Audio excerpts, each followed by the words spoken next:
Sherlock is a British mystery crime television series that aired from 2010 to 2017. Written by Mark Gatiss and Stephen Moffat, this adaptation is a modern take on the world's renowned fictional detective Sherlock Holmes and his trustworthy assistant, Dr. John Watson. The program has 4 3-episode series in total, with one special episode between series 3 and 4. All episodes are based on the short stories written by Sir Arthur Conan Doyle, the creator of the fictional character. And here's a fun fact. Did you know that in 1893, when Doyle killed Holmes' character in the short story The Final Problem, the public's negative reception was so overwhelming that Doyle was forced to revive the character and continue his adventures? That's how famous Holmes was back in the day. His legacy endures even until today, as several adaptations, spin-offs, clubs, and distinctions are in honor of his name. Episode 1 of Series 1 sets off the premise for the TV show. Former Army Doctor John Watson is looking for a flatmate when his acquaintance introduces him to someone who's also looking for one. He meets the enigmatic Sherlock Holmes, who is living at 221 B Baker Street and works as a consulting detective, according to him. Watson accepts the offer of sharing the rent with Holmes, which is the start of his world turning upside down. Inspector Lestrange of Scotland Yard invites Sherlock to have a look at a crime scene, and Watson is brought along despite his befuddlement. There, they see the corpse of a lady wearing a pink coat, and Lestrade thinks this is related to the other murder case wherein the victims appeared to have ingested a poisoned pill of their own accord. This implies a serial murderer may be on the loose. Watson watches Holmes make his deductions about the corpse, and he can't help but be amazed at how logical and sound his deductions are. On the other hand, Holmes' significant lack of consideration when talking to others takes a lot of getting used to. Watson also meets Mycroft Holmes, Sherlock's older brother. At first, Mycroft comes off as untrustworthy to Watson, but later he realizes that Mycroft is simply looking out for his younger brother. Though Sherlock doesn't see it that way.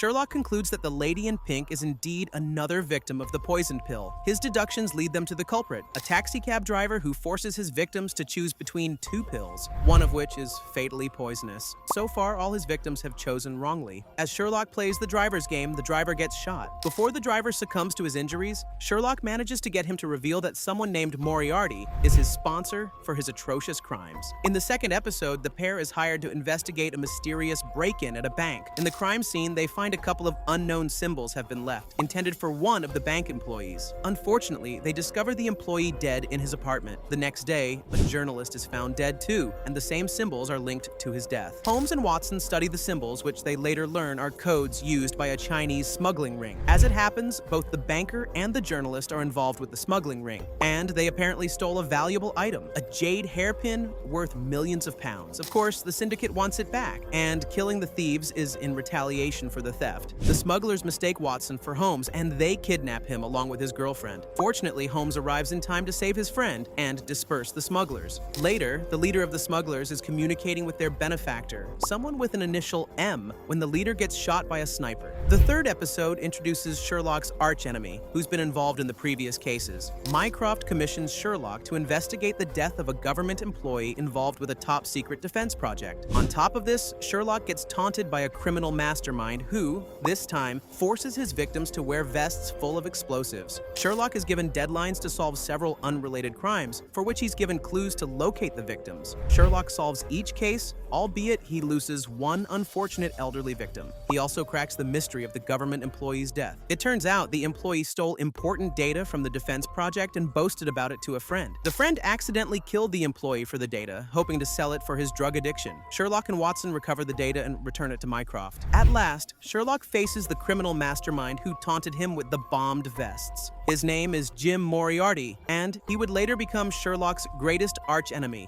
Moriarty is dangerously whimsical but tactical, as he has kidnapped Watson and strapped a bomb vest on him to test Sherlock. Sherlock removes the vest, but Moriarty just doesn't let them go, and so Sherlock challenges his enemy. Which one will go off first, his gun pointing at the bomb vest, or the sniper's guns pointed at them, ready to fire at Moriarty's command? Episode 1 of Series 2 picks up where the previous series left off, the standoff between Sherlock and Moriarty. A mysterious phone call to Moriarty breaks the standoff, and just like that, he lets Sherlock and Watson go. After that incident, Mycroft commissions Sherlock again for a retrieval mission. A ruthless and brilliant dominatrix named Irene Adler has compromising photos of one member of the royal family on her camera phone. And not only that, but she also has several pieces of classified information that she extracted from her satiated clients. Irene says she keeps the information not for money, but for her protection. Sherlock manages to get her camera phone, but he discovers it's full of booby traps if forced open. Then Then he finds out about her death, which shakes him more than he admits, as she's the only woman who's been on par with his wits. In truth, Irene staged her death to escape her pursuers. She unabashedly returns to Sherlock's life, knowing he has her phone. She tricks him, more like seduces him, into deciphering a coded message in her phone, which she passes on to Moriarty, with whom she's been in cahoots for a while. Moriarty then uses this to foil a British counter-terror attack. By blackmailing Mycroft, Irene seems to hold all the power over the Holmes brothers. But her seduction can only go so far, as Sherlock uses this against her. He manages to unlock the phone with his name as the password, leaving Irene helpless and begging. Everyone thinks Irene has finally met her demise at the hands of a terrorist group, but Sherlock has secretly rescued her and helped her escape. Episode 2 shows Sherlock and Watson helping a traumatized Henry Knight by solving Henry's father's murder. According to Henry, years before, he saw his father getting mauled by a hound with red eyes. The duo goes to Dartmoor where the incident happened. The hound has become sort of a local legend there, but apparently this is just a front. Through their investigations and deductions, they uncover a conspiracy about weaponizing a certain hallucinogenic. It turns out the word hound refers to the acronym HOUND, a hallucinogenic drug developed by the CIA in the 1980s for military purposes. It was proven to be dangerous and the research was shut down. But the scientist Dr. Franklin secretly continued the research up until this day. On the night of Henry's father's murder, what Henry saw was actually Dr. Franklin wearing a gas mask with red lenses and a t-shirt with the logo HOUND. And because Franklin was using the drug in gas form to confuse Henry, his memories had been muddled throughout the years. The doctor tries to escape from his crimes, but he meets his demise at a nearby minefield where he gets blown up. Meanwhile, Mycroft orders the release of Jim Moriarty from prison after apprehending him for interrogation. It can be inferred from his prison walls filled with Sherlock's name that Moriarty is still not done playing with the savant detective. In the third episode, Moriarty launches his most terrorizing action so far. He sets in motion 3 simultaneous heists, one at the Tower of London, another at the Bank of England, and the third at the Pentonville prison. He gets apprehended again, and this time, he's put on trial. Sherlock testifies against him, but his testimonies are useless as later on Moriarty gets released. Then he visits Sherlock at his flat, where Sherlock figures that Moriarty is using a digital key that he used for the triple heist. What Sherlock fails to see is Moriarty's final plan, to destroy Sherlock's reputation in public. Moriarty puts those close to Sherlock in danger to force him to end his life. Sherlock and Moriarty have another standoff at the roof of a hospital, where Moriarty reveals that his digital key was nothing but musical notes and won't stop the snipers from killing Sherlock's close acquaintances. Moriarty shoots himself, leaving Sherlock with no other choice. He stands on the ledge of the hospital roof. After leaving his last message to Watson, Sherlock jumps to his demise. In the aftermath of the incident, many still can't believe that the great detective Sherlock Holmes will just die like that. However, there are a few who strongly believe that the intrepid and savant detective is still alive. Series 3, Episode 1 starts 2 years after Sherlock's presumed death. Watson has moved out of 221B Baker Street and has met his fiancée, Mary Morstan. He is ready to propose to her when Sherlock comes to him dressed as a French waiter. Naturally, Watson punches him in the face. Of course, Sherlock doesn't understand why Watson is acting this way when they're supposed to get along like nothing happened and solve more cases. Typical Watson, eh? Sherlock explains that he had help from Molly Hooper, a mortician in the morgue where Sherlock usually does his cadaver analysis, and Mycroft. They staged Sherlock's death because it's the only way they can send Sherlock off to dismantle Moriarty's criminal network. It took him 2 years, but Sherlock successfully completed his mission. He has intended to return to his old life with his acquaintances. In fact, he's asked Watson to help him uncover a plot of terrorist attacks to blow up the House of Parliament. At first, Watson refuses, even after Sherlock sincerely apologizes for his insensitivity. But after getting kidnapped and getting rescued, he decides to join his friend. They ultimately foil the terrorist plan by locating the underground train compartment that's wired with explosives and turning off the automatic switch device on the bomb. Episode 2 shows the most challenging and daunting task Sherlock has ever faced in his life: to be Watson's best man at his wedding and give a speech. During the reception, Sherlock uses cue cards to deliver his message. For the first part, he goes on insulting the guests and ridiculing the institution of marriage. However, he only did that to show that he's aware of how much of a jerk he is. And that only proves how much of a good man Watson is to make him his best man. To Mary, Sherlock says she deserves as good of a man as Watson, and that's the highest compliment he can give to both of them. Sherlock then proceeds to share several cases he and Watson solved over time, including the case of a soldier mysteriously stabbed in a locked shower and a so-called called Ghost named Mayfly Man Dating Women. Sherlock realizes that these two cases are related, as the culprit for the stabbing may have invited himself to this wedding through dating and looking through wedding invitations. And the target is Watson's former friend, Major Sholto. Sherlock and Watson save Sholto and apprehend the suspect, who turns out to be the photographer. Later during the wedding dance, Sherlock lets it slip that he deduced Mary's pregnancy. In episode 3, Sherlock meets another formidable enemy. The business and media tycoon Charles Augustus Magnussen is blackmailing several people in the Parliament, and one of them seeks Sherlock's help. In their investigation, they find out that Magnussen is also blackmailing Mary. It turns out Mary used to be an assassin working for the British government, and Magnussen is threatening her to reveal her true identity. In a moment of vulnerability, Mary decides to give Watson a memory stick that contains her personal history. Although still pissed with her, Watson forgives Mary and destroys the memory stick. Months later, Sherlock decides to steal Mycroft's laptop and uses it to trade for all the files Magnussen has about Mary. He even offers to buy them. To their shock, Magnussen doesn't keep a physical nor a digital file on his victims. He uses his so-called mind palace to store all the information he's gathered. Basically, Magnussen has great visualization techniques, just like Sherlock, and he uses them to retrieve his memories to blackmail people. Knowing that this is the only way,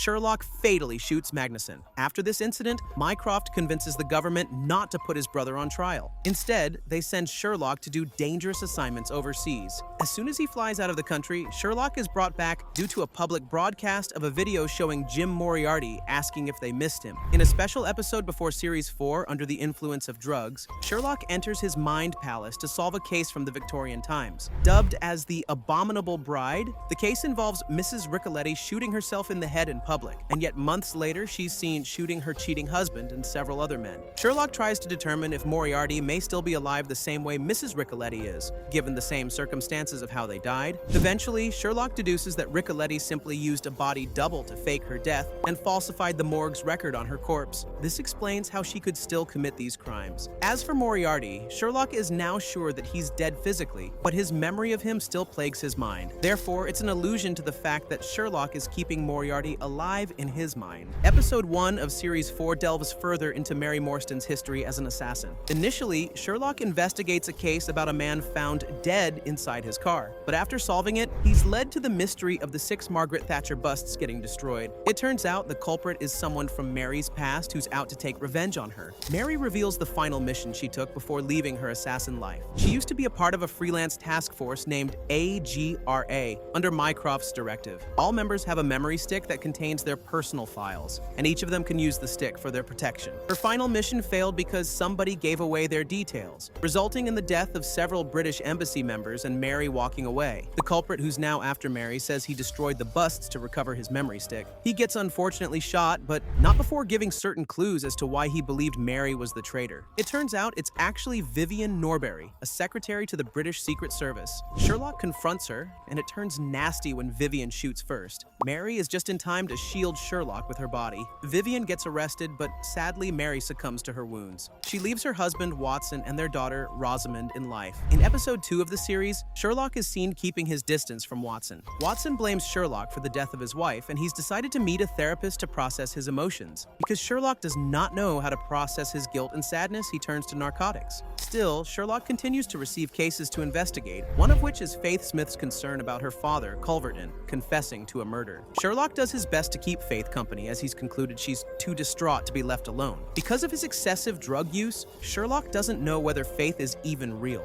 Later, he and Watson meet Culverton to confront him and his daughter, Faith. Sherlock is stunned to realize this is not the same Faith who came to him days before. Confused between his thoughts and reality, Sherlock ends up attacking Culverton. Watson stops him, then proceeds to beat him as he still blames him for his wife's death. Sherlock is admitted to a hospital, and Culverton follows him there. Culverton finally confesses his crimes before attempting to take Sherlock's life. Fortunately, Watson arrives just in time to save his friend. Watson has come to his senses, saying he now understands that Mary made her choice that fateful night. Culverton is apprehended after a recording of his confession is sent to Scotland Yard. Later, it's revealed that the woman who posed as Faith Smith earlier and Watson's current therapist is none other than Eurus Holmes, the secret younger sister of Mycroft and Sherlock. In the last episode of Series 4, Mycroft and Sherlock confront their deep secrets involving their sister. Mycroft finally reveals the third Holmes sibling, whom Sherlock has long forgotten. Even as a child, Eurus was evidently disturbed. The turning point was when she took the life of Sherlock Sherlock's friend named Victor. This caused Sherlock intense trauma, so he rewrote his memories to completely forget his sister